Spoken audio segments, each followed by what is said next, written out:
দেশের রাজনীতিতে নেমে এসেছে গভীর শোকের ছায়া। মারা গেছেন বাংলাদেশের প্রথম নারী প্রধানমন্ত্রী খালেদা জিয়া। 23 নভেম্বর ফুসফুসের সংক্রমণ থেকে শ্বাসকষ্ট নিয়ে হাসপাতালে ভর্তি হয়েছিলেন খালেদা জিয়া।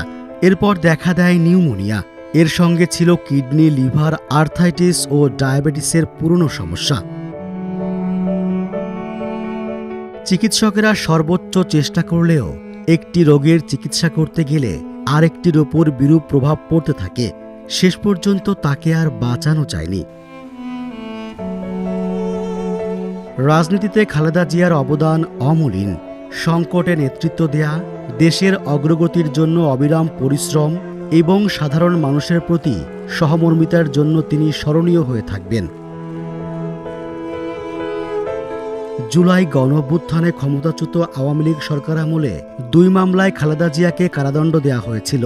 2 বছরের বেশি সময় তিনি কারাবন্দী ছিলেন। 2020 সালের 25 মার্চ তৎকালীন সরকার নির্বাহী আদেশে তার সাজা স্থগিত করে শর্ত সাপেক্ষে মুক্তি দেয়।